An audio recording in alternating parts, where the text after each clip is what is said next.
Hello, good morning. আজকে হচ্ছে শ্রেষ্ঠার birthday. তোমরা সবাই বলেছো যে শ্রেষ্ঠার একটা ব্লগ করতে। তো মেবি আমি অত ভালো করে করতে পারবো না, কেননা অবভিয়াসলি বার্থডে তো ওর বাড়িতেই সেলিব্রেট হবে। তো আমার ছেলের সাথে প্রথমে ওরা লাঞ্চ ডেটে যাচ্ছে দুপুরবেলা এটা। আর আমি কালকে রাতের বেলা একটু তাড়াতাড়ি ঘুমিয়ে পড়েছি, কেননা কালকে সন্ধ্যাবেলা আমি আর আমার বর একটা গেস্টের বাড়ি গেছিলাম। তো ওখানে গিয়ে রোল খেয়েছিলাম। আমি রোল খুব একটা ভালোবাসি না, বাট স্টিল খেতে হয়েছে। তো রোলটা খাওয়ার পর সামহাও আমার প্রচণ্ড অ্যাসিডিটি হয়ে গেছে।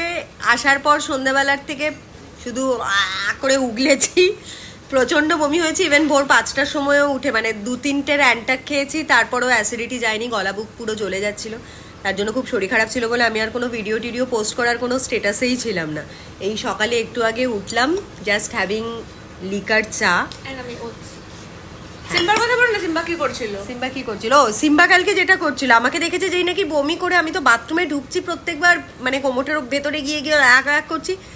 মানে সিম্বা সবার আগে, বাড়িতে অন্য কেউ যাওয়ার আগে সিম্বা দৌড়ে গিয়ে, মানে হি ওয়াজ সো ওয়ারিড, একদম গিয়ে সামনে আমাকে আদর করছে, এই করছে, গোল গোল পাক খাচ্ছে যে মায়ের কি হয়েছে।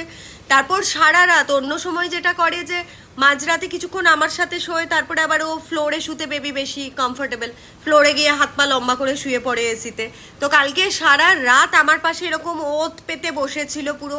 সকালে উঠেও আমাকে প্রচুর আদর টাদর করছে, চাটাচাটি করে, মানে এমন একটা দেখে মনে হচ্ছে যেন পুরো বিশ্ব ব্রহ্মাণ্ডের চাপ ওর ওপরে হয়েছে যে মায়ের কি হয়েছে।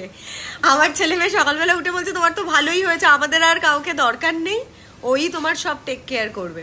তো যাই হোক, এটাই বলার জন্য। অ্যান্ড ডেফিনেটলি আমি সিম্বা বলছি শ্রেষ্ঠার বার্থডের কিছু কিছু ভিডিও ক্লিপ পোস্ট করব। আমার ছেলে বেরোবে 12টা-1টার সময়, তো ওরা লাঞ্চ ডেটে যাওয়ার পরে তারপরে আমি ওদেরকে বলেছি ছোটো ছোটো ভিডিও করতে। আর এটাই বলার ছিল। ঠিক আছে, লাভ ইউ। অ্যান্ড আমার না খুব মজা লাগছে, একজন 29 ইয়ার্সের একটা গার্ল, আর্চি বলে মেবি, তো রিয়েলি তোমাকে অনেক অনেক ভালোবাসা, এত সুন্দর করে তুমি বুঝতে পেরেছো এবং সাপোর্ট করছো বলে।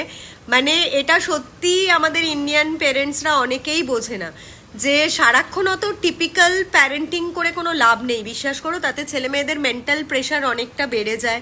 ওরা তখন মা বাবার থেকে বাইরের লোকজনকে বেশি নিজের বেস্ট ফ্রেন্ড মনে করে, আর বাইরের লোকজন ডিপেন্ড করে, কখনো ভালো বুদ্ধিও দিতে পারে, কখনো ম্যাক্সিমাম বাজে দিকে বুদ্ধিটাই দেয়।